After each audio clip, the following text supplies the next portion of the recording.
Hey guys. Hi. You're listening to Not As We Planned. So get ready for Honest, raw, unfiltered, unhinged story, where we share our advice, opinions, and talk about all the shit that people avoid discussing. We want to point out we are not qualified professionals, although I feel like I am one. and what we say is the advice we would give to our besties.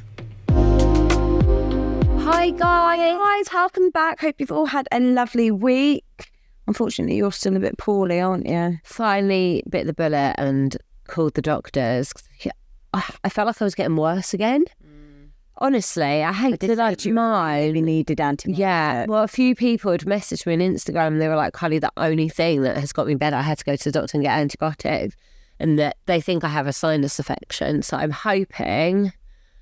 I like hit a wall yesterday and I was like, I actually think I'm going to die. Like, I'm telling you now. Thanks, babes. You'll feel like a different person tomorrow. I really hope so. Like that, and like a whole 24 hours on the antibiotic. I was saying last night to my boyfriend that I can't remember the last time I felt well. I can't wait to not feel like rubbish. We're both like he's quite poorly at the moment as well. It's probably you've probably given it. I did give it to him. I know I did. So she doesn't give you anything. But you know what? I feel like it's that it makes you then appreciate once you suddenly wake up and you're like, oh my God, I'm just well. I know, because I've been wanting to get up and like, you know what it's like at the start of a new year, like do all this stuff. And then like I got to the point where I was like, Kylie, you just need to rest. And you need to listen to your body. You literally need to rest. Last night I got into bed at 7:00, straight after I put the kids into bed. I watched Netflix. I couldn't physically work. Like my head, anyone who's had like a sinus headache, like it's honestly unbearable. And I was like, just do like, but I struggle doing nothing. So like I was sat there thinking I should be doing this, but yeah, fingers crossed. Next time you hear me, hopefully I'll be right as right. I'm slightly less. It's giving like Chucky from the Rugrats. Yes, it is. I'm less nasally than I was the other day, I think, slightly. They gave me, like, the doctors gave me a really strong nasal thing. It was quite good. Did you try the Sudafed spray? Didn't do it. Actually made me worse. Oh, really? Yeah. Because I felt like my nose was clearing, and then I was like yesterday, I was trying to film content and I was like, I literally sound like someone's pinching my nose. Really? I couldn't, and it was really... You know the episode in Friends when Phoebe's got a cold, she's like, smelly cold. Yeah. And then her cold goes, she's like licking everyone's tissue. Like, honestly. Like, hello, sex hotline. But yours isn't giving like sexy vibes. Or sexy. I just sound absolutely awful. Everyone who sees me is like, you okay? I'm like, no. And I'm trying to be really positive because I'm like, new year, like, but I feel shit. And that's, you know what? Like the whole new year, like at the end of the day, like it is just a new day. It's a different day. I'm hoping like I do like to start fresh on a Monday, so I'm hoping by like next week you'll be fine on Monday. I'm starting. That's when I'm starting like my new year. I swear, the last 2 or 3 years, I've always been ill like the first week of January. So maybe just always start your new year like delay it, over it. Do you know what we were going to touch on slightly? If you've listened to the episode that's out, the episode that's out today to us, we touched on kind of like how we could almost narrate a storyline of how a relationship or marriage can break down after you've had kids. And I just wanted to touch on it a bit more, maybe for anyone that is right at the early stages of having a baby or they're pregnant, not to scare you at all, just because I feel like us both having gone through two or three children, pregnancies, and then separation, divorce, and all of that, I feel like it's very much easier now to look back and reflect on not necessarily whether what we would have changed the outcome, because I don't think it necessarily would have, but I've definitely reflected a lot in the last few years about maybe what I could have done differently just for my peace of mind, or what he should have done differently. And the communication is so key at that vital point of when you have a baby, because has anyone ever had this conversation with their partner? They walk in, you've been with your baby all day, they walk in from work and they act tired and they're like, oh, I've had a really long day. And straight away you go in with if you're tired, imagine how I feel. I bet you've had a hot coffee. I bet you've gone to the toilet on your own. And then you list all these things of the things that you're so wanting to be able to do that you can't. And then I feel like it's just that downward spiral of that like tit for tat, resentment, like one up on the other, like you can't be tired, I'm more tired, rather than that like teamwork. Do you know what I mean? I do. I completely agree with all of that. I think one thing that I've really reflected on, and I'm not just saying it from like his side, but probably on my end too, is I don't feel like we had the skills to communicate that in a way that wasn't that wasn't argumentative. I also feel like when we had Milo, we were living at my parents', we were waiting for our house to go through, and like, I think we had quite a lot of other stresses. Yeah. And I don't think either of us were able to communicate. Not what we needed, but I feel like there was just a lot of conflict and resentment in the air that put a strain on everything. And so, you know, when he was going off to train, I was like, I'm literally on my own with the kid. I've literally been at home, and at the time, because with my kids, Theo was 2.5 when I had Milo, so I was very much 2 kids on my own juggling it, and that was really hard. But having 2 kids, different ages, who had completely different needs, Theo was also very like delayed in speech, so like he wasn't able to articulate anything, and I really struggled, and I held my hands up. I did have a lot of resentment because I didn't feel like his life changed.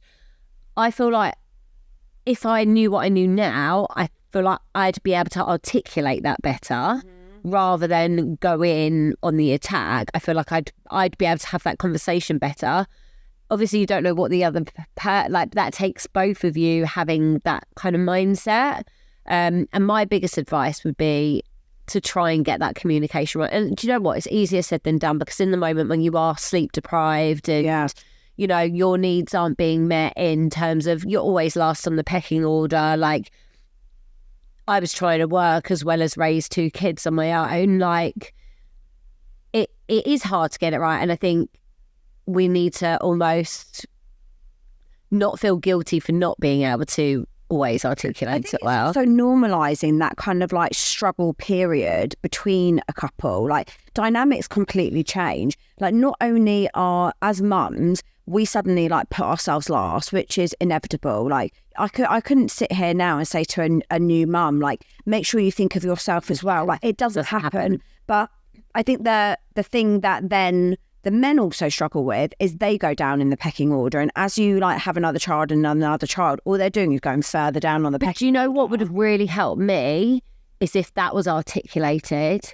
I feel this way because I don't feel like we ever had those conversations, and only, you know, when my relationship came to an end, did that air. I feel like then I could have. I feel like it's so important that both of you communicate how you feel, because I didn't know that's how he felt. And obviously I would have tried to do what I could have done on my end. Do you know what else? And that's a communication thing. Yeah. And I also think that when you are so wrapped up in that newborn bubble, it is hard to sort of like pause and be like, right, what's going on here? Like, it is unrealistic to have that kind of like capacity to have those sort of conversations.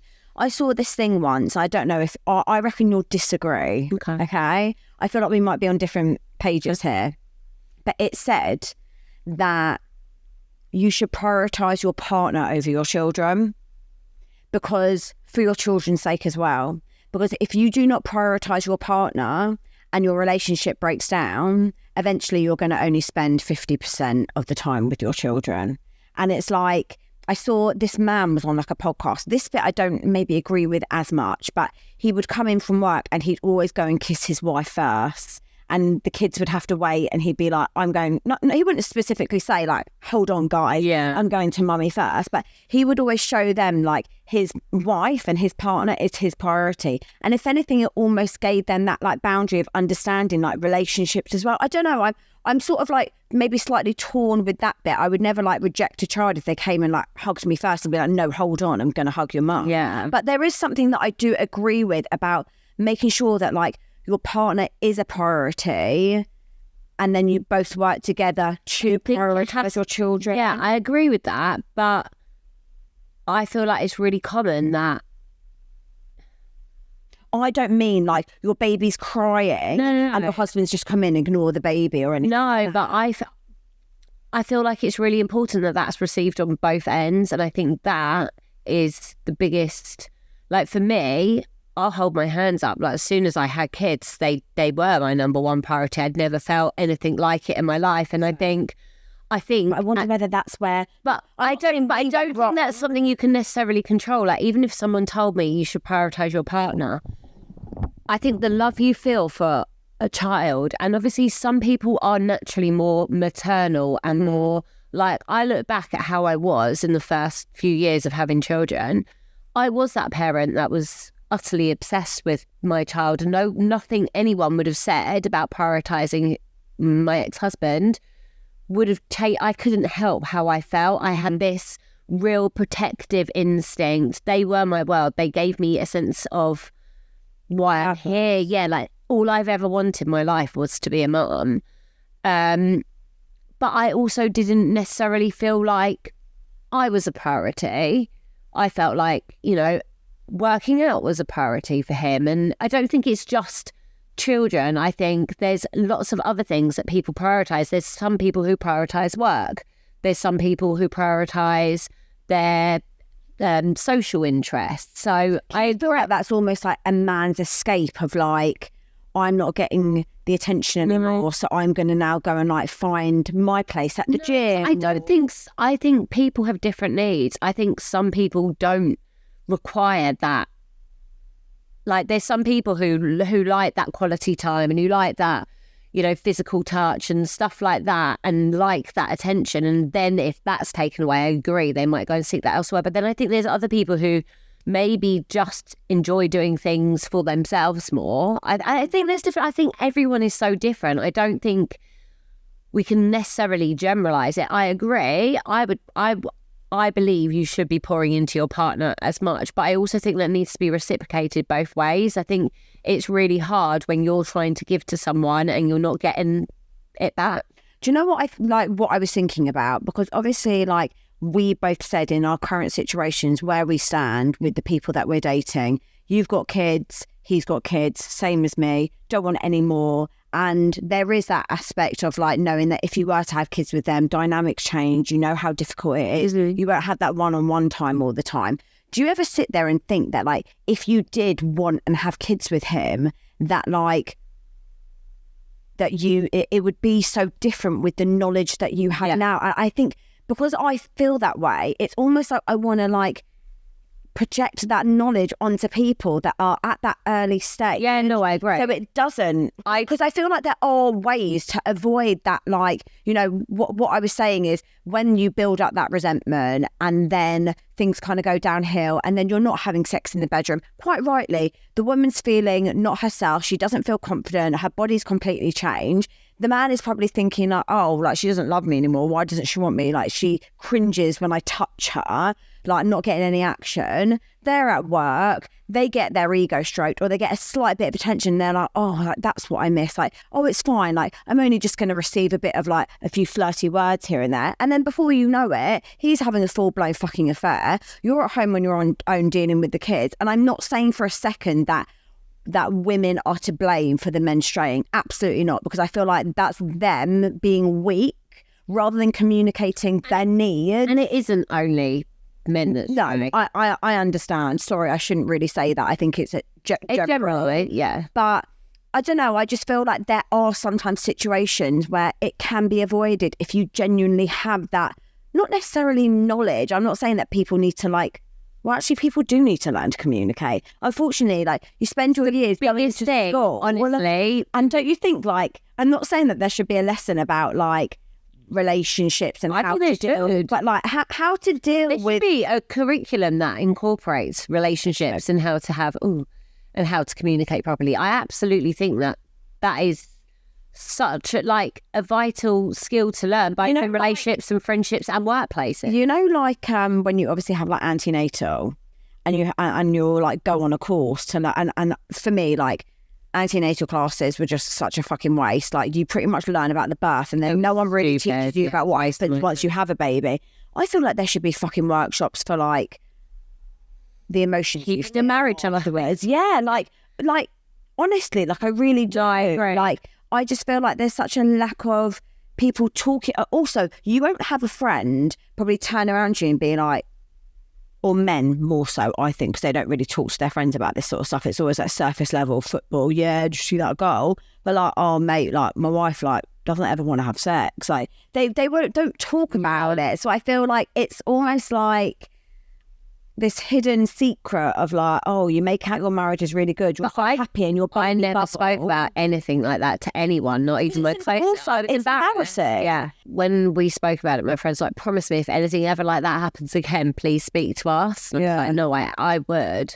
I just think that, like, I don't know. I think that we always hear from people thanking us for, like, you saved, well, like last week, like, you saved my marriage. And it sort of just opened my eyes to, like, I almost wish that, like, more men would listen, because there are things that you really can pick up and learn and be like, do you know what? Like, for example, if you're lacking like that romance in the bedroom, and I think men a lot of the time are just like, fucking hell, like I'm really horny, like, and so there, I feel like as a man, and correct me men if you're listening and I'm wrong, but I think their mentality would be like, oh, I'm going to try it on her later, and like, you know, and they're like, I'm tired, like, oh, leave me alone. And literally the thought of it makes your skin crawl. But I think what a lot of men don't understand is like, sex doesn't really start in the bedroom. No. It starts with that like handheld, cuddle, little pinch of the bum in the kitchen. I remember we spoke about it in like one of our first episodes. Like we really need that physical touch throughout the day to even feel the need. The dirtiness, it's feeling desired, it's words of affirmation. Yeah. I don't know, it's just, I really almost feel this like urge to educate men to understand what women go through after birth. And also, to a certain extent, women to also still validate how their men feel. They still have, you know, it's still valid that they can be tired. They can still have a hard day at work. And it's kind of working as a team. I got sent something the other day. I think I saved it. Hang on. 2 people sent me it. And it was like something like, I will not gaslight my own feelings to feel like the way I feel isn't like I'm justified to feel sad or my emotions, even though someone might have it harder. And I think that, like, I'm tired, but my husband's also allowed to be tired as well. I think it's like validating your feelings as well, and also validating their feelings. Like, not like invalidating how they feel, it's going to cause resentment, and then it is just that like snowball effect, isn't it? I almost just wanted to touch on it because as I listened to last week's episode, I thought there's so much more we can talk about with it, and I hope that maybe what we said just helps at least one person be like, do you know what? I actually had a go at my husband today, saying that like, no, I'm more tired, but like that doesn't mean that you can both be tired. Yeah. It's almost like, I'm sure you've had a really hard day. Do you know what? I have too. Like, come and give me a cuddle, and then like, let's help each other. Do you know what I mean? Let's both have an early night, and like team, like working as a team. And it is about that partnership and remembering like why you chose that person to have kids with. Like, look, don't get me wrong. Some of them end up proving that you shouldn't have had kids with them, and that's for another story. But yeah, I just wanted to touch on that. And if you guys have ever thought of a topic that I mean, we're always going to read our emails and like give advice and everything, but I don't know, I sometimes think that right at the beginning of the podcast we used to have episodes solely based on one topic, which to a certain extent, like, you eventually run out of topics, and we want to obviously hear from you. But if there's ever any topics that come into your head, I should make a little group on Patreon where people can put in. Yeah, because sometimes I think like we always give like our advice or our point of view about something, but sometimes there's just so much more to delve into something. But yeah, anyway, let's crack on with some emails. We've got loads in, so exciting times. Also, guys, if you haven't already seen, we have been nominated and we are finalists for Best Podcast for the Global. So we need you to vote. Now, guys, can we just express how massive this is for us? Yeah. Like, we've only been doing the podcast not even 2 years. Not even 2 years. We've been nominated. We are up against some big dogs who've been in the game for a while. Yeah. Like some really big people. This means so much to us. And if just everyone who listens could just take 2 minutes to go and vote, the link, we've put it on our link tree on our podcast page, Honestly, it would mean so much to us. And one thing I need to explain, because I've had a lot of people saying that they couldn't, it wouldn't work, which is really frustrating me, because if that were me, I'd give up. Yeah. But if you click on submit at the bottom, then scroll all the way up to the top, and then you know that like what is it called? Like captcha, whatever it is, where it's like click on the traffic lights, and then you're like, is this a traffic light? You do that for 2 seconds and then it submits. So yeah, every vote would mean the world. And it's things like this that allow us to grow, get bigger, and then we could do things that will be more beneficial for the people that listen every week. So yeah, thank you. That is a reminder. Please go and vote. Let's email. Okay, cracking straight on. He left me for a girl at work. Standard. Yeah. Hey girls, finding your Insta page was the best thing out of 2024 for me. I've took so much from it and will be forever grateful. My story is quite shit, as is most, I guess, so here goes. In 2011, I met this guy on Tumblr, and as stupid as it sounds, I feel like it's some kind of social media site. Okay. I feel like it's a bit like MySpace. Wow, I hadn't heard that. I know. It was 2011, so I feel like that's throwback. Okay, that's yeah. ages ago, isn't it? God. Early 25, shit, man. Yeah, it's wild, isn't it? Yeah. I was thinking, when I went into the doctor's yesterday, there was like a sign, and it was like, they still got like the signs like, please wear a face mask. And I was like, it was nearly 5 years ago. It was pretty much. It was 5 years ago. How mad? And then I was like, 5 years? That is mental. Where's that? And they've still got those bloody signs on. Like, it's just mad. I was like, what? 5 years? Crazy. Anyway, I fell for him online. We spoke all day, every day for years, and I mean years. I lived in the Isle of Man. He lived in Cambridgeshire. We finally met in person in January 2017. Oh my God, that is 6 years later. When I moved in with my sister in Yorkshire, and he drove up to see me. We hit it off just as we have done online for all of those years. 6 months later, I moved in with him and his parents, and I was madly in love. Things are pretty decent, to be fair. We got on, we had fun, etc. June 2018, he came out with the news he had cheated on me with 2 girls before I moved down there. I thought, okay, whatever, let's move past it. April 2019, the following year, we found out I was 27 weeks pregnant, which was completely unplanned and caught us both off guard. But he... Can you imagine finding out you're 27? No. How do you go that long without knowing? I mean... I sometimes get the fear that will happen to me. You're too small not to notice. That's what I'm hoping. I mean, you're not going to... But like, why is it my fear? I get so scared. Every time I get my period, I'm like, yes. No, I'm not going to lie. Like, when I like put on a bit of weight, I'm like... And like, at least if I'm pregnant, there's a reason. Sort of joking at the same time. Yeah, anyway. No, I don't know how you'd... It's like very EastEnders, wasn't it? Like Sonia, who something like gave birth on the toilet. I had no idea she was pregnant or something. I mean, I'm talking like 20 years. I'm not a soap. I'm not a soap person. No, I don't. I feel like that would be a massive shock to your system, wouldn't it? You'd be like, well, you've only got like 13, 10, well, yeah. Anyway, whew. But he is our favourite surprise. As time went on, he'd done more and more unfaithful things, messaging my best friend for nudes. Oh, sorry, can you actually? No. Well, sorry, are you thick as shit? Replying to my friends' Insta stories, telling them they're hot. Messaging girls he knows, all that stuff. And I stupidly stayed each time as I loved him.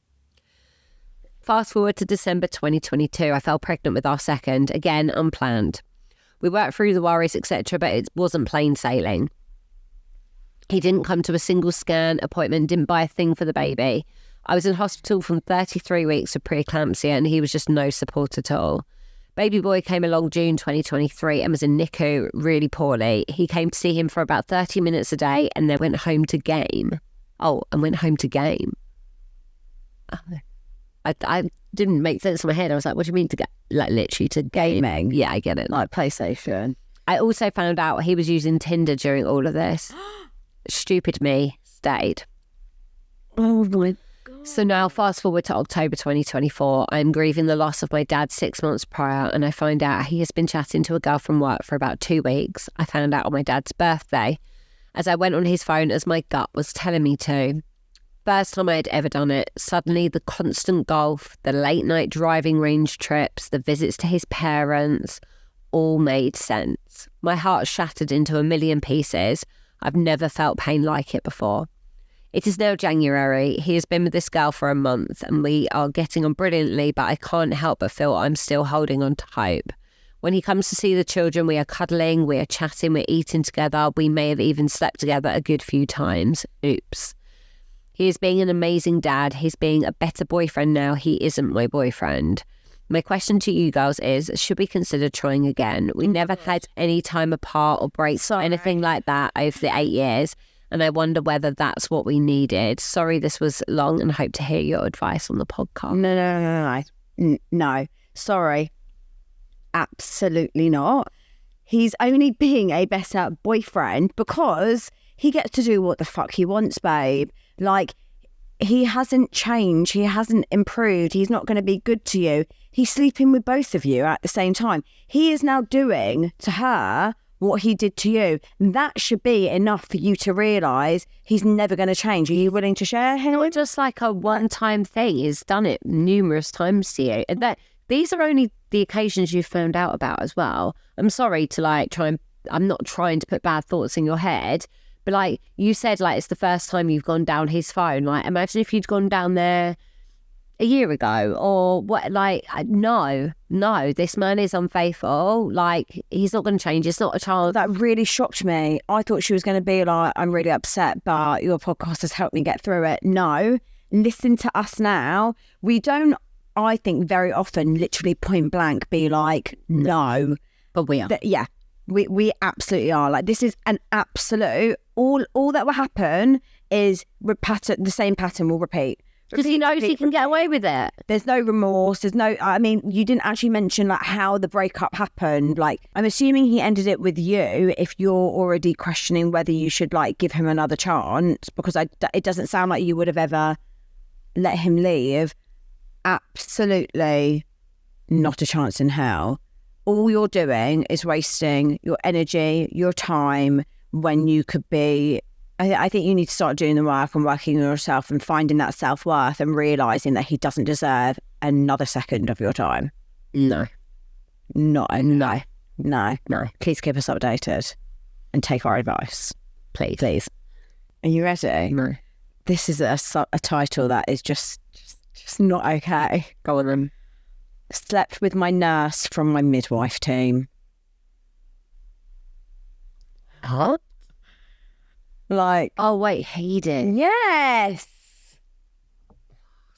Shut up. No, what is wrong with people? But she's put, but there is hope.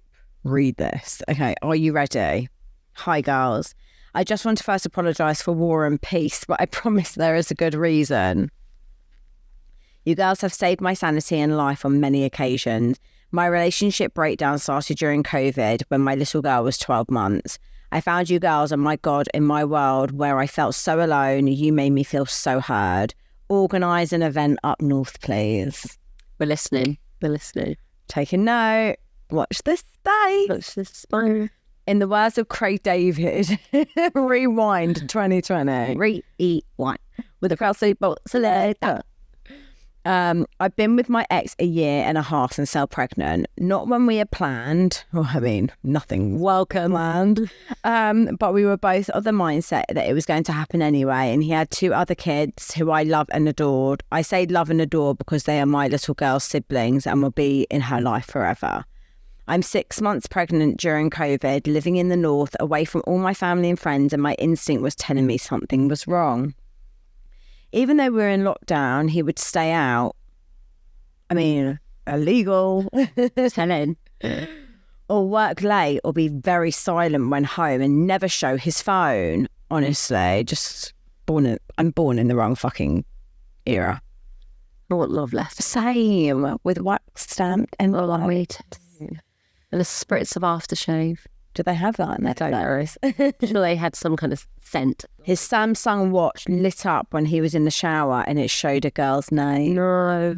Oh, you know that, like, a sudden, like, yeah, in your... I know that one. See, in your stomach. I felt sick but never said anything. A few more weeks went by and I did all the appointments, antenatal, baby prepping myself during a time where I could only rely on him anyway, and he just seemed so distant. The name flashes up again, except this time she is saved as a man's name. I lose it, 8 months pregnant, and as he gaslights me, tells me I forced him to have this baby, that I trapped him, and that he found someone who he had listened to him, and also put our timeline on Reddit.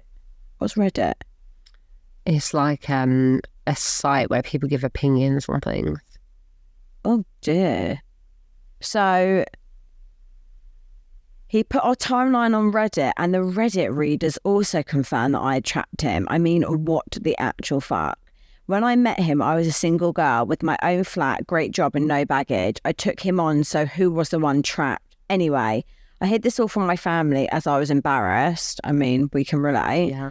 And as we do when pregnant, we believe all will be fine. I just wanted to make sure I was calm for the baby, as I knew something was up. I begged my midwife to give me an induction date to at least get my mum down from further up north, but she couldn't, and I felt so hopeless. The day I went into hospital, my ex disappeared, completely gone. He reappeared once the hospital phoned him to say I was in full labour. He arrived fuming that I was only 1 centimetre dilated, and how long was he supposed to wait? Naughty cervix. What? I am... What the fuck? He left the room for a further 2 hours and left a midwife with me. She then went to find him and came back embarrassed and mortified. I would later find out that the reason she found my... Oh my God. Oh my God. Read it. I would later found out that the reason was that she found my ex snogging one of the nurses in a corridor.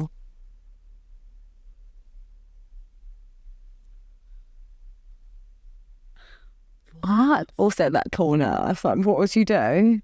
You can't say anything. She's in labour. Fuck me. I was rushed to an emergency C-section and my little one was born. I would like to say I had a newborn bubble, but I knew my relationship was dying and I was about to be a first-time single mum.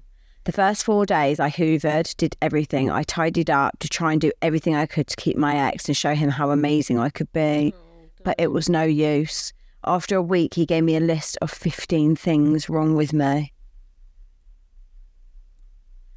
And as he left, told me to stop being dramatic, as it wasn't like I just recovered from cancer.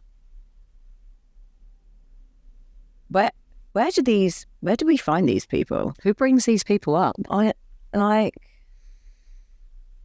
so my single mum life began. No family in COVID. About 6 months later, my instinct playing up, I did some detective work and remembered that part of the midwife team there was a nurse very attentive who had the same name that came up on my ex's phone.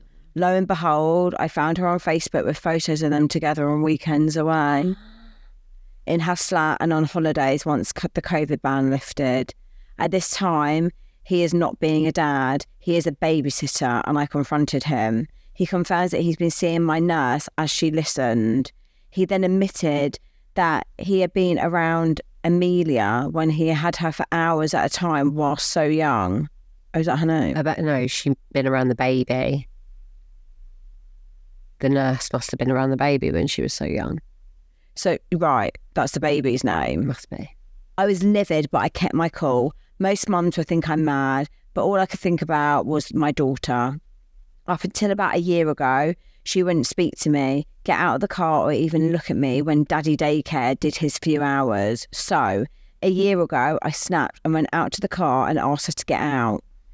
Dramas. I said she could have my ex and live with the things she did, but she would get out of the car and acknowledge the mother of the child she looked after. From then, we messaged, she sends pictures, she asked if she could help me, and actually she's better at communicating and helping compared to my ex. I hope she sticks around and he doesn't screw her up, because at least I know she loves her and wants the best for my little one as much as me. I do really rate people that feel and think that way. I think maybe depends who you're dealing with. Yeah. That would be nice, wouldn't it? Like, I knew I'd done the right thing because as my little one started preschool, she proudly told the teacher she had 2 homes and mum and dad were friends and that daddy's friend plays with her when mummy is not around. My little girls also told me she loves my ex's girlfriend, and as much as it sometimes stings, I know she only sees healthy relationships. I'm still single after one failed relationship since because I thought the bare minimum was better than nothing. But I want ladies to know who in similar places, the sting lasts but gets less painful. Loving yourself more is healthier for your child than accepting the shit. And no one can replace you as a mum, and don't fool yourself. They are having all these wonderful moments. The men are still the same. So all we can do is hope the new one is nice to our children and respects them as their mothers. And wait for the universe to send us the good karma. Like what a lovely attitude to have. Like you could sit there and like hate and be filled with so much resentment and anger. But do you know what? Holding on to that anger, and I realised that for a while after my separation, it doesn't allow you to move forward and it doesn't allow you to start doing the work. I also think it takes a lot of energy to be angry. Yeah. It's actually quite interesting. I've had like a thought this last week about reaching out to my ex and asking if they'd be interested in like me meeting her again and having a fresh start. Like clearing the air a bit. Do you know what? I just think a healthier relationship where there's no atmosphere. Like at the end of the day. Do you ever wonder what she actually even knew? Do you ever think that maybe she didn't have all the correct information? I don't know. Do you know what? I don't think about it because I think I just don't care anymore. Like the way I look at it is, for the meantime, she's around my children a fair bit, and I feel like as much as like we don't ever see them, I still wonder whether like the kids can sense something, and I would just rather know that I've done everything I can to fix that. I don't hold any feelings towards my ex anymore. Like I don't even feel like I hate him anymore. I just feel like indifferent.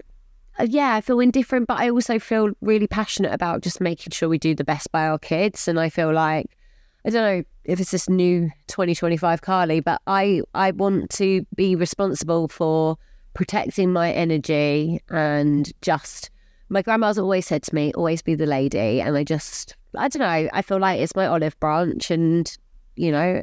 I mean, look, I don't think that all you can get is either a yes or a no. And if it's a no, but I know I've often tried. Yeah. And I just think it would be positive for everyone involved. Like, we're going to be in each other's lives, and I just think I feel like it's taken a lot for me to reach the place where I'm happy he's happy and everyone's moved on, and I'd like the same respect back the other way kind of things. No, I get that. I mean, thank you for emailing that in. I cannot believe, like, wow, like, honestly, like, what a story. But like, good for you. Like, you just sound like such a like lovely, positive, like good person. And if you want to find someone, you absolutely will. It sounds like you've really like. But like with stuff like that, you can either let it dictate you and who you are and what you become, or you take control of it and you learn from it, turn it around, and use it to like drive you forwards. Yeah, and I think that's what she's done. It's really empowering. Thank you. Yeah. Okay, broken, confused, and what the fuck. Hi, ladies. Firstly, thank you so much for your podcast. It's been a saving grace over the past 4 months. Well, here we go. I was with my husband for just over 20 years and married 10, 2 girls aged 13 and 8. I'm 37 and he is 40. Back at the end of summer, he turned around and told me that he didn't love me anymore. Felt we were more like friends and had not felt the same for over a year. I was totally blindsided as I didn't have a clue that he was feeling like this or suspected anything was wrong. I was literally broken. I also found out I was going through the perimenopause and had an operation a few days before he left. He took his wedding ring off after just 1 week of separation, and this killed me. How could he? Did I mean nothing to him? Didn't want some support or try and work on it. Just done. The year prior to him leaving, he changed jobs as he was in the same job for 17 years, and it was taking its toll on his mental and physical health, and I thought this would help him. He seemed happier in himself and not so down in the dumps. This was a huge pay cut, and I subsidised this as I just finished my teaching qualification, so got some more money. I did this alongside working full time. I did the teaching qualification in the evenings. Since, he has said he is depressed and got some counselling sessions, but said he didn't need them anymore. Moved back in with his parents, still working his new job, having our children every other weekend, and even told me a week after leaving I could start to claim single person's benefits. It's like he knew this and researched it. He was meant to come on holiday with our children as it was already booked, but 2 weeks before he said he wasn't coming as being around me gives him anxiety. Again, broken. And so are our children. I did it alone and I'm so proud of myself for it. Good for you. Also, like, how can you do that to your kids? No. The way he is like he's trying to fill a void he thought he was missing, going out during the week with friends that are single and somewhat younger. He told me after a few months that he had been on a date, and I just know there is more to this. He has become cagey and wanted to change plans over Christmas from what was originally decided. Wouldn't answer FaceTime to my daughter, and this caused a massive row between them. Secretive.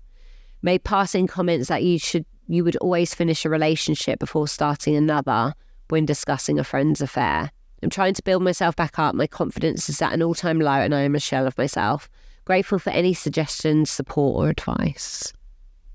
God, that's really, really hard. I mean, the fact that you've been with him for 20 years, it's no surprise that you're feeling a shell of yourself. Like, what you've known for, like, probably the life that you can remember has been with him. But I feel like it sounds almost like he's, like, having, like, a midlife crisis / I don't want to put words in anyone's mouth or make any suggestions, but to leave so swiftly and seem so okay, I can't imagine he's done that without someone else. I think it is just really trying to do that work, like we've always said, that, but sit in those feelings. Like, it's raw, like it's going to be a tough time. And I think also having your kids allows you to sort of like not put a smile on, because sometimes I feel like you do need to like wallow, sit in it, but eventually like get back up and get on with life. But, you know, when your kids are with him, start trying to find some things that are maybe things that you haven't ever had a chance to do for yourself. Find you again, like rediscover who you are as a person on your own without him. Look, unfortunately, there's not much we can say that's going to make you feel better. I think you've got to do things that are going to make you realise, how can you love someone that would do that to you? Like, how could you love someone who you gave 20 years to and can just up and leave? Like, that just shows a complete lack of respect. And it's time to start loving yourself and pouring into yourself and realising that you deserve more than that, actually. And actually, maybe this is an opportunity for you to spend the rest of your life being happy. I know you said like you were blindsided, you couldn't see it coming, but I really want you to look back and really see whether you didn't see it coming or whether you just chose not to see it coming. Like, I wonder if, because I know both of us, like definitely in my situation, that I remember saying and feeling to an extent that I was blindsided, but actually when I started doing the work and looking back, I wasn't. It was all there. I think I was just numb to it or ignorant to it or didn't necessarily want to acknowledge it. And I think a lot of us go through that. I remember like being shocked, and I was shocked. But I think really do the reflection. I think that really helped me, because I think you do put your relationship on a pedestal and you do think you're blissfully happy, but actually when you look back, you might see it differently kind of as time goes on. I feel like I did that with my relationship with my ex-boyfriend as well. Yeah. I think when you're in it, you almost want to convince yourself that like what you've got is amazing. And don't get me wrong, I've sometimes caught myself in my own track with the relationship I'm in now to like be more mindful to not do what I did then. And then it's like, why are you trying to convince yourself that it's not good? Like, do you know what I mean? It's like then that fine line. But yeah, I would say exactly what Kylie said. Like that reflection, I think, is insightful. But yeah, thank you for emailing in. Should we finish with a little affirmation of the week? How about even something as simple as like, always make sure you love yourself more than you love anyone else, because I feel like in that way you won't accept bullshit. Like if you really do like care enough about yourself, you won't take people back. You won't want to go back to people that have disrespected you. And I think that is the true relationship that we all need to work on in order to have a good relationship with someone else. Yeah. Thank you guys. Love you. Remember, go and vote. Glow Mamas. Go and Google it. Vote for us. Love you. Bye. Bye.